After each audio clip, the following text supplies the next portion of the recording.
Kim Pao, tuloy-tuloy ang taping ng Di Alibay. Grabe ang mga pasilip. Metro Manila ang playground ng taping ngayong cycle. Ang Becky movie. Posibleng mangyari na. Paolo Avellino, magkakamyo nga ba sa dulo? Tara, kwentuhan muli tayo.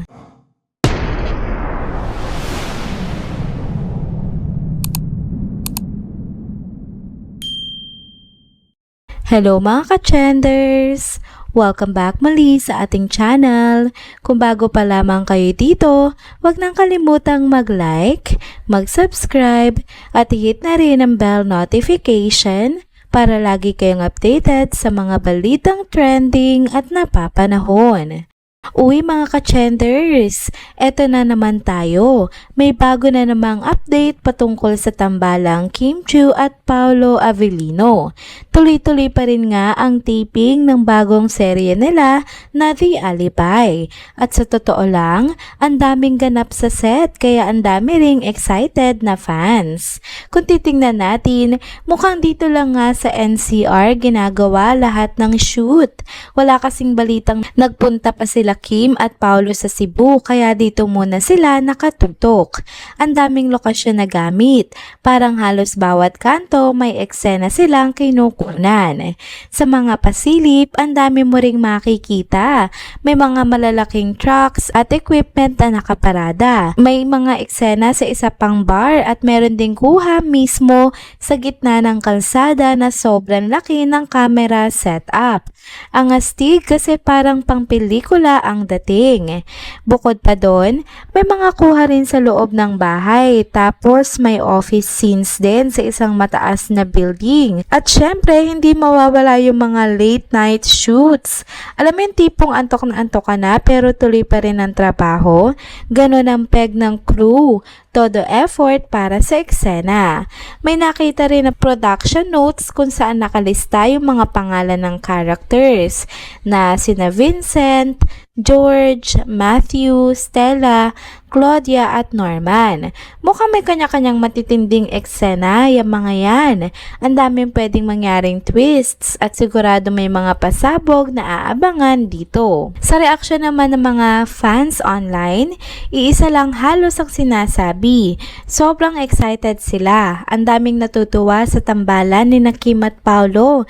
At kahit behind the scenes pa lang, ramdam na yung chemistry nila. May mga curious din kung anong klaseng kwento ang ihahain ng The Alibay kasi yung title pa lang parang may halong misteryo na at sekreto agad. Kung tutuusin, halata mong pinaghahandaan ng mabuti ang project na ito. From sa location, setup, hanggang sa vibe ng mga eksena. Talagang binibigyan ng effort ng production team. Kaya naman hindi nakapagtataka kung bakit lagi siyang napag-uusapan at lagi ring inaabangan. At syempre, dagdag kilig pa na sina Kim Chiu nga at Paolo Avellino magkatambal dito. Ang lakas ng dating kasi, pwede kang kiligin, pwede kang ma-excite, at baka pwedeng mabitin sa mga misteryo na kapaloob sa storya ng serye. So ayun nga mga ka-trenders, yan muna ang latest update mula sa taping ng The Alibay. Tuloy-tuloy lang ang shooting, iba't ibang locations ang gamit at todo excitement ang mga fans. Ang dami pa nga abangan sa kwento at mukhang hindi tayo bibiguin ng teleseryeng ito. Next topic naman tayo mga ka-trenders. Eto, may mga kumakalat na usapan na baka magkakasama nga daw sa isang pelikula sina Kim Chiu, Bella Padilla at Angelica Panganiban. Kung totoo nga ito, grabe, solid na solid ang lineup, 'di ba? Imagine nyo na lang yung tatlong big names na yan sa isang project. Siguradong riot ng emosyon, drama, comedy at pati hugot, kompleto na. Ang tawag nga ng mga fans sa kanila ay ang Becky, short para kina Angelica, Bella at Kim Chiu. Kung makikita nyo yung mga larawan, ang saya-saya nga lang ng banding nila, 'di ba? Nakaka-relax mode lang talaga sila. Tawa dito, higa doon, parang magkakapatid na nagkukwentuhan lang sa isang chill spot. Kung ganyan ang vibe nila off-cam, Paano pa kaya kung on-screen? Siguradong maganda ang chemistry at ramdam na ramdam yung natural na closeness nilang tatlo. Pero teka mga ka-chenders, may dagdag kilig pang usap-usapan dito. Sabi ng iba, baka raw magkaroon ng cameo si Paolo Avellino sa ending ng pelikula.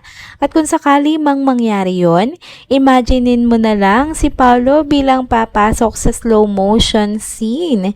Tapos yung tatlo nagulat o kaya may dramatic turn ng storya. Aba, hindi lang ito magiging girl power film, kundi may dagdag pa na kilig factor courtesy of Paolo. Kung susumahin nga natin yung mga reactions ng netizens online, halos lahat tuwan-tuwa at excited.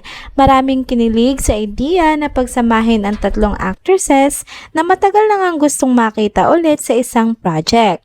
May iba namang sobrang na-excite sa posibilidad na si Paolo ay magkaroon ng cameo, dagdag kilig at surprise twist kumbaga. Yung iba naman ang iniisip agad ay kung anong klase ng pelikula ito. Magiging feel good ba? Hugot heavy? O baka may mix ng comedy at romance? Pero ang common ground ng lahat, sobrang promising daw nitong idea na ito na pagsama-samahin ang tatlong malalaking aktres sa iisang pelikula. Kung tutuusin, matagal na ngang hinihintay ng fans na magsama-sama sina Kim, Bella at Angelica sa isang major project. Kilala sila hindi lang sa husay sa pag-arte kundi pati na rin sa pagiging natural at relatable sa mga roles nila. At knowing na may chemistry din sila on and off cam, hindi na nakapagtataka kung bakit todo kilig ang mga supporters nila. Dagdag pa dyan, kung totoo ngang si Paolo ay bibida sa cameo, ang daming pwedeng possibilities. Pwedeng love interest ng isa, pwedeng big reveal sa dulo, o baka isang misteryosong karakter na magbibigay ng twist sa pelikulang ito.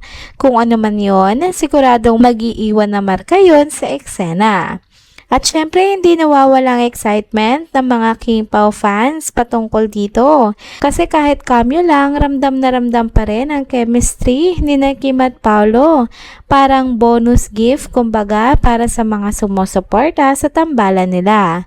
So ayan mga ka-chender, exciting ang mga espekulasyon at nakakaaliw makita yung energy ng mga fans para sa proyektong ito. Isipin mo, tatlong big stars na close friends in real life. Tapos may posibilidad pang madagdagan ng kilig dahil kay Paolo.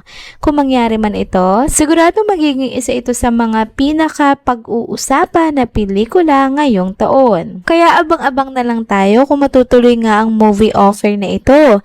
Pero sa ngayon, sapat na yung kilig at excitement ng mga fans para mag-ingay at maghintay sa magiging announcements. And there you go mga ka-chenders. Dito na po muna nagtatapos ang ating isa na namang trending video update. Salamat sa inyong pagsubaybay at pagsama sa akin hanggang sa dulo ng video na ito. Pero bago kayo umalis, huwag niyo pong kalimutang mag-like, mag-comment, mag-subscribe at i-hit na rin ang bell notification para lagi kayong updated sa mga balitang trending at napapanahon. Kita-kits po sa susunod na video. Paalam!